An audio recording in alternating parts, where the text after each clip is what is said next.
जय हिंद दोस्तों। आज का मुख्य टॉपिक है कि जो भर्ती 2021 में आई थी उसका एग्ज़ाम का क्या हुआ, और दूसरी सबसे जो अहम बात है वो है अग्निपथ वीर योजना, जो थोड़ी देर पहले हमारे माननीय रक्षा मंत्री श्री राजनाथ सिंह ने आके प्रेस कॉन्फ्रेंस किया था। आज हम इस दोनों बातों पर अपनी राय रखेंगे और जो सूचना हमको मिली है वो सूचना आप लोगों के बीच हम साझा करेंगे। पहली बात कि एग्ज़ाम क्यों नहीं हो रही है, जिसका भर्ती 2021 में निकला था उसका एग्ज़ाम क्यों नहीं आ रहा है, किस कारण से एग्ज़ाम रुका हुआ है। सबसे महत्वपूर्ण कारण क्या है कि जिस कारण से एग्ज़ाम नहीं हो रहा है। अभी कुछ दिनों पहले एक वीडियो वायरल हुआ था कि जिसमें बोला गया था कि मेजर के द्वारा कि ये भर्ती कैंसिल हो जाएगी 21 वाला। लेकिन आप लोग घबराए नहीं, ये भर्ती कैंसिल नहीं होगी, लेकिन कुछ बात गड़बड़ है। जैसा कि कोरोना देश में ख़त्म हो चुका है और अभी भी सारी एग्ज़ाम हो रही है, तो एक आर्मी का एग्ज़ाम रोकने से कुछ होने वाला तो है नहीं। लेकिन मुझे अपने भारतीय सेना पर पूरा विश्वास है कि वो कोई भी एग्ज़ाम 1 महीने के अंतर्गत करवा सकती है। लेकिन आर्मी एग्ज़ाम रुकने का कारण पता नहीं चल रहा है। और जैसा कि अभी हमारे राजनाथ सिंह जी प्रेस कॉन्फ्रेंस किए हुए थे तो उन्होंने भी इस बारे में जिक्र नहीं किया कि एग्ज़ाम का क्या होगा, नहीं होगा, होगा कि नहीं होगा। इस बारे में उन्होंने अभी कुछ नहीं बताया।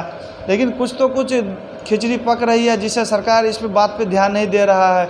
या तो वो बच्चों को कमज़ोर समझ रहा है या वो भर्ती कैंसिल करने वाली है। कुछ साफ विचार इस पर प्रकट करे, नहीं तो बच्चे इस मझधार में फंसे हुए हैं कि अगली तैयारी करे या ना करे तो करे क्या।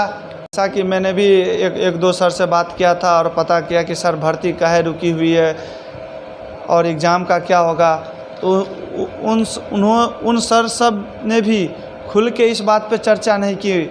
जो कि उन लोगों ने मुझे लगभग हर एक बात बताते हैं कि रोशन ये होने वाला है, रोशन वो होने वाला है, लेकिन उसने भी कभी इस बात पे, मैंने उसे गुजारिश की कि सर आप बताइए कि सर इस बात पे बताइए कि एग्ज़ाम का क्या है नहीं है।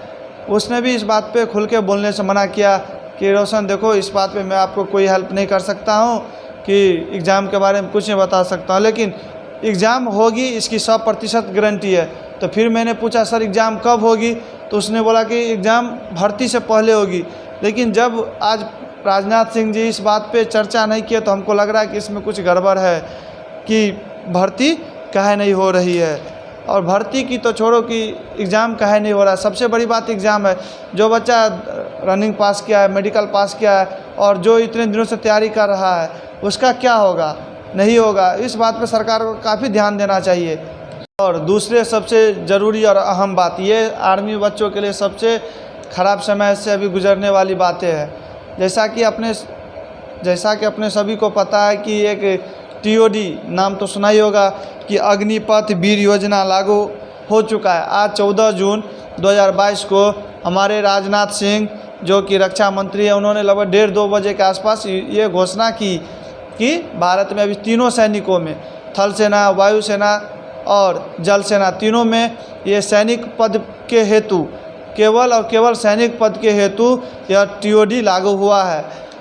लेकिन सबसे ज़रूरी और सोचने वाली बात यह है कि NCC 3 साल की और आर्मी 4 साल की, ये कुछ समझ में नहीं आ रहा है।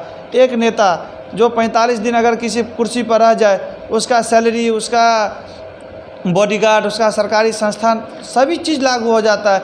लेकिन एक सैलरी जो जबकि एक सैनिक मर मिटने के लिए तैयारी रहता है, फिर भी उसके ऊपर सरकार ये बोल रही है कि उसके पेंशन में बहुत खर्चा हो रहा है और उसके ऊपर बहुत खर्चा हो रहा है। ये गलत है, लेकिन अब कर भी क्या सकते हैं, देश की तो सेवा करनी है। इस तरह से नहीं तो इस तरह से 4 साल ही सही, 4 साल एक आदमी के द्वारा किया जाएगा, फिर दूसरे आदमी द्वारा 4 साल किया जाता है। ऐसे ही माँ की रक्षा हम लोग करते थे और करते रहेंगे।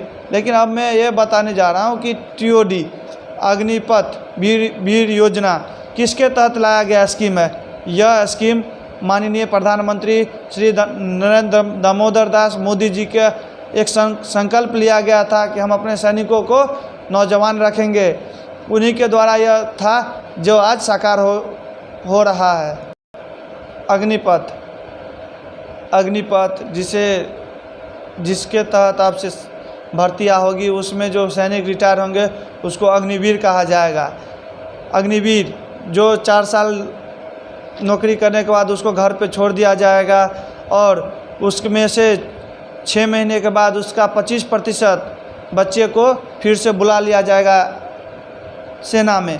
ये राजनाथ सिंह जी खुद अपने मुंह से बोले हुए हैं कि 6 महीने के बाद उसको फिर से बुला लिया जाएगा। और जो सैनिक अग्निपथ के तहत नौकरी करेंगे, सेवा देंगे देश को, उनको सैलरी 30,000 रुपया मंथली होगी और ट्रेनिंग 6 महीने की होगी। और 4 साल के रिटायरमेंट के बाद उनको 10 से 12 लाख रुपया दिया जाएगा। यह मुख्य बातें राजनाथ सिंह जी ने बोली है, लेकिन उन्होंने भी खुल के इस बात पे नहीं बोली है कि इसका एज क्या होगा, इसका कैसे क्या प्रोसेस होगा। उसने अभी कोई भी गवर्नमेंट नोटिस जारी नहीं हुआ है। इसलिए आप लोग घबराए नहीं, आप लोग साथ हम भी हैं। मेरा भी कंडीशन यही है कि हम भी 5 साल से तैयारी कर रहे हैं और कुछ हो नहीं रहा। 2-2.5 साल से भर्तियाँ नहीं आ रही है। एक भर्ती निकाले हुए हैं, उसका मेडिकल अनफिट हो चुके हैं किसी कारणवश, और फिर दूसरे भर्ती की तैयारी कर रहे हैं। लेकिन अभी तक कोई ऐसी बात आई नहीं है जिसके तहत हम लोग फिर से रनिंग पास करें, मेडिकल पास करें। और एनसीसी के तहत सी पास किए हुए बच्चों के लिए भी अच्छी मौका है। लेकिन जो बच्चे एनसीसी पास सी किए हुए हैं तो उनसे मुझे गुजारिश है कि वो एसएसबी की तैयारी करें। अब एसएसबी एक हाई रैंक का होता है, उसमें थोड़ा मेहनत है लेकिन कर सकते हो। लेकिन वो दूसरी टॉपिक है, मैं उस पर किसी दूसरे दिन एक अलग से वीडियो बना लूँगा कि आप एसएसबी की तैयारी कैसे करें, कहाँ से करें, क्या कर सकते हैं, नहीं कर सकते हैं, वो मैं दूसरे दिन बताऊँगा। लेकिन आज थोड़ा मन उदास भी है, मन थोड़ा दुख भी है और मन थोड़ा खुश भी इसलिए है कि जो सरकार ला रही है वो बच्चों के हित में तो नहीं लेकिन देश के हित में है। लेकिन इस सरकार को सोचनी चाहिए कि इस पर भी कुछ अलग से इसमें कुछ और सुधार किया जाए। जैसे कि इसमें भी, और सबसे ज़रूरी अहम बात कि इसमें राजनाथ सिंह ने उसके भविष्य के पेंशन के बारे में भी नहीं बोला है। इसमें थोड़ा सरकार को सुधार करना चाहिए। जब एक नेता को सब चीज़ मिल सकता है तो देश की रक्षा करने वाले सैनिकों को भी सब चीज़ मिलना चाहिए। और इसी बात के साथ मैं अब क्या बोलूँ, इसी बात के साथ मैं आप लोगों से विदा लेना चाहता हूँ। और वीडियो अच्छा लगे तो कमेंट, लाइक, शेयर ज़रूर करें, जिससे ये सभी नोटिफिकेशन आप सभी दोस्तों को मिलती रहे। और अगर आप मेरे चैनल पर नए हैं तो चैनल को सब्सक्राइब कर लें।